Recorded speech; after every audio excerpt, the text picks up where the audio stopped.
Faiz, jarang sekali kita diberi peluang untuk menemubual individu yang melakukan satu penghijrahan daripada bumi ataupun lokasi di mana English Premier League menjadi sandaran utama ke bumi Malaysia, di mana Liga Super Malaysia, kejohanan-kejohanan lain seperti Piala FA, Piala Malaysia, dan juga Piala AFC, Liga Jurujuru Asia. Tetapi itu adalah perjalanan yang dilalui oleh individu yang berada bersama kita hari ini, iaitu Hong Wan. Hong Wan, first and foremost, thank you so much for taking the time to do this with us on Bola Itu Life. We've wanted to do this for a while actually.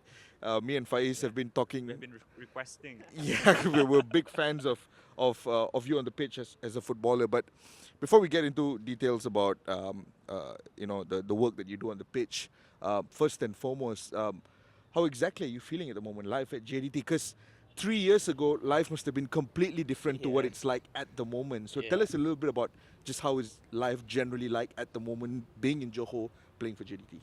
I'm enjoying things, I'm loving life, playing, winning. Johor.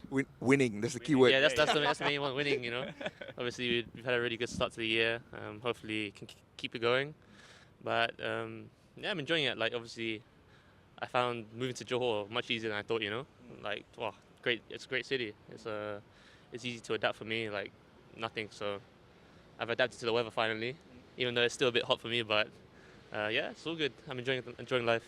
If you can give us both and the audience at home the percentage of how much have you adapted to life in Malaysia? What's the number? Probably about 85, 80, yeah, 85. That's what 15% must be the language, Malay language. Yeah. Slowly. Slowly. You'll get there. Slowly. I want to talk a little bit about the move. You were 3 years ago. I remember a colleague of ours from Astro Supersport, Adam and Ash. And I remember they just came back from England after doing the Premier League coverage, and they were telling me, hey, we met this guy who was playing in Wolves. He's got Malaysian heritage. And I think at that point, everyone was crazy about trying to find heritage players, especially using Football Manager. Especially on Football Manager, trying to find heritage players and all that. So they came back and they told all these stories. Fast forward a couple of years later, you made the move over here. So tell us a little bit about how the move came about, what compelled you to start a completely different journey in football altogether right across the world.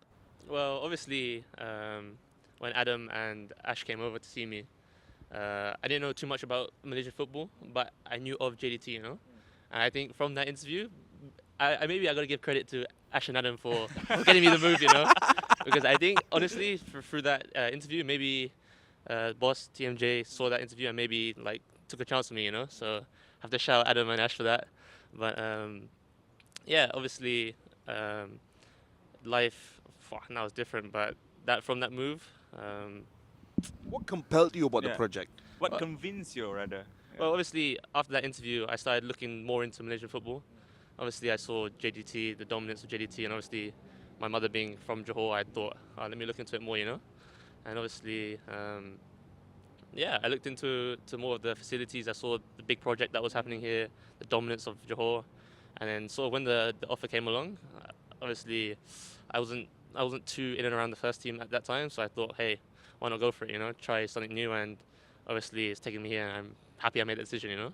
Obviously, you played in the academy before, so you must have a career planned out for yourself. You must have imagined at that point whether you want to play in English football or maybe in Europe.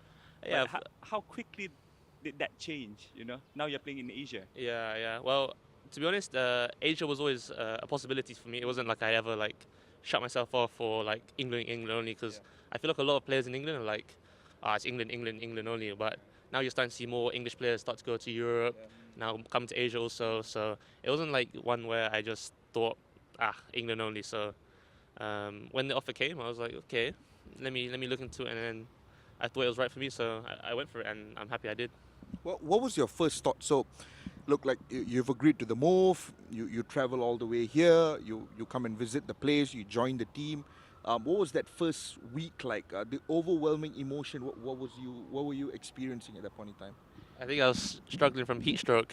That was my first thought. I was like, oh, so hot. But Once I sort of adapted, like obviously the facilities at JDT was wow, unbelievable. You know, it was like I've said this so many times, but it's just like on level or even better than some Premier League clubs. You know, so obviously when I came, it was straight like oh, wow. You know, obviously what the boss has built here and what he's planning to build is a project that everyone wants to be a part of. You know, so that's what I first thought, but now I've been here longer, and then now I can see why everyone wants to come to Johor. You know, that's the target for all the players in Malaysia. Yeah, you came here, and obviously you brought on this mentality because you've never been here before. You never played for JDT Academy or JDT the second team or whatever. You are being sent straight to the first team. What's the mentality like? Because you want to play, you want to compete with the players, the existing players. But what's the mentality like? Well, obviously for me, as a young player coming in, I want to prove myself. You know, obviously I have this sort of tag where I come from Europe, I come from England, where The expectation is a bit bigger, yeah, right? exactly. I had a high expectation for myself where everyone's saying, "Oh, he's from England. He's from Wolves, a Premier League club. He must be this unbelievable player." You know, whereas Ruben Neves understudy. yeah, Ruben Neves, João Moutinho. You know, obviously, like I learned a lot from them. They're top players. I trained with them a lot. So, but obviously, adapting is. I think it's hard for any player to just come in and just fit straight in. You know. Yeah. So it took me a while to get used to like the grass, the pitches, the heat, you know, because it's very different from Europe. But one thing I did notice was the quality of all the players in Johor, even all the locals. There's so many good players like Jambu, Afiq Fazel, Nazmi Faiz, Daniel Amir, all these midfielders, Shamir Kuti, all these local midfielders who when you come from Europe you think it's Malaysia, you know. Yeah. But then when you come here you see the quality that all the players have. So. Even though that surprised me a lot, to be honest. But yeah. One of the things I'm very curious about is because when we talk about the JDT midfield in general, you're talking about a department that is filled with incredible technical quality. I mean, you just listed out some names, right? Shamir Kuti, very different as a player to perhaps Afiq Fazail, who is also again very different to someone like Nazmi Faiz. And then we have the veterans, Safiq and Safiq, Nacho. right? And then you got Nacho Insa, right, who is on a completely different pedestal altogether. And then you got Endrick coming in as well. So technically, there's very different propositions being offered by everyone.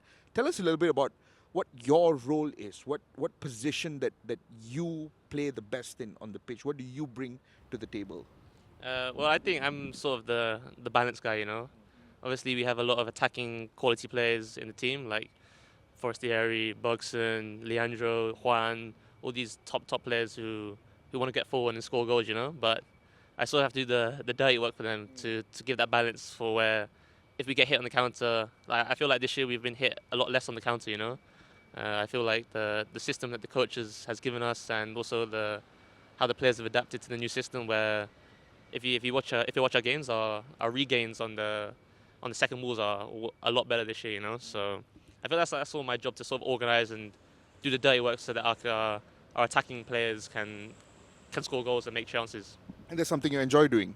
Yeah. Now, Hong, we are past the midway of the season already, and you have played a handful of games, and we've seen so far the quality that came from you and your teammates. Can you tell us one game that you remember that you can sort of told yourself that yes, I played a perfect game this game, near perfect game maybe. I did well today. I Yeah. did well today. Yeah. Do you remember something? This is hard because I'm like a perfectionist, you know. And I if I even lose the ball once, my head goes, you know. I go crazy. But a good game I played this year is probably the Sri Pahang game. I felt like I controlled the game well that game. My passing was good. I played good long balls. It wasn't perfect. Near the end of the game, I stepped out when I shouldn't have stepped out, and then that led to a counter attack that Kepa had a shot on goal, which if I didn't step out, I probably could have stopped. But yeah, you can see how hard I am on myself. Yeah, I know. You're really hard on yourself. Yeah. But that probably fits in right with the culture of this club. Yeah, exactly. You know. It's a club that demands excellence.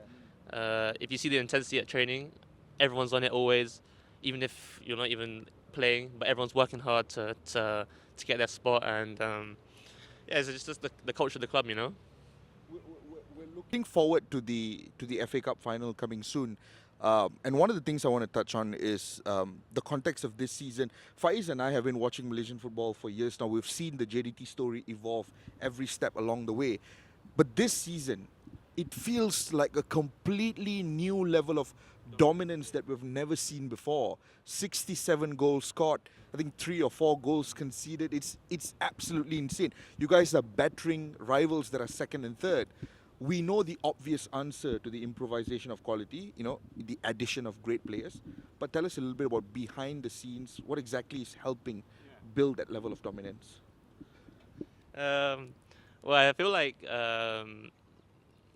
obviously we've had Geordie come in, who's been a big help to shore up the defence, and obviously the new managers come in, giving us a new system. Where I feel like we're like sort of locking teams in more. You've got Matt Davies, who like is really good at like stopping counterattacks. Froz and Shane also you mentioned Matt Davies. I know he's disturbing you from the corner right there. there. Yeah, but I have to shout out Matt, because the defense is like what's making the team so good this year. I feel like this year we're not getting hit on the counter attack. With Matt, Geordie, Froz, or Shane who's been playing, myself, I feel like we're really on top of the counter attacks. That's why I feel like in previous years we've been going forward a lot and then suffering a lot in the counter attacks. Whereas this year we suffered a lot less and we've only conceded 3 goals as a result. So we've seen the domination this year, like Akish said just now. It's one thing to get there and another thing to maintain the domination, the level of domination. Every match day, we think of ourselves, oh, maybe JDT will take off the foot off the gas a little. No, they win 5-0. Again. And again. So what does it take to maintain that level of dominance, Hong? I think it's just the culture of the club. What the demands from the boss. The boss doesn't demand any like slacking. Every game he's following us. He's in the dressing room. He's like giving us motivation to spur us on. There's no in his club, like just average isn't good enough. There's always have to be on the top of our game because all the players are so good that if I slip up, then I know other players like Shamir's waiting, Nacho's waiting. Like we've got so many top players at this club where there's no room for just average, It's highly competitive. Exactly. One of the main subjects when we talk about JDT is Asian Champions League. Obviously, you have it in your mind coming here that you're going to play in the Asian Champions League. How are you looking forward to that, Hong? Me personally, I'm really looking forward to it. I had a taste of it last year. A big taste, a big shock. My first game in Kawasaki wasn't the best, but slowly I got adapted to it, and I thought I did a really good performance against Ulsan, which was probably like the best moment of my footballing career so far. It's probably one of the greatest moments in the history of JDT as well. Yeah, that was I still get goosebumps when I watch it back or think about it. It's crazy, but obviously we know the competition is a lot higher in the Champions League, and that's when we go back to how we keep ourselves motivated, how we keep ourselves at the high level. We know we're preparing for the Champions League. That's why we can't take the foot off the gas.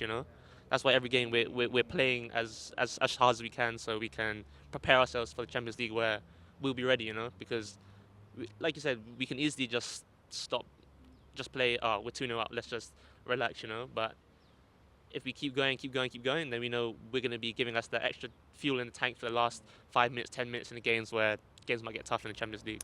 That is, I think that sums it up, right? We not taking the foot off the pedal in the league because we know there is a bigger goal. More like not only in the league, but the never. Asian Champions They're League. never going to take Yeah, that's absolutely incredible. Thank you so much, Hong Wan. Thank you for taking the time. We wish you all the best of luck, and we can't wait to see you keep growing in the defensive midfield position that the both of us have grown to really like. Especially this Saturday. And especially even for the national team as well. Thank you and good luck. Thank you for having me. Thank you.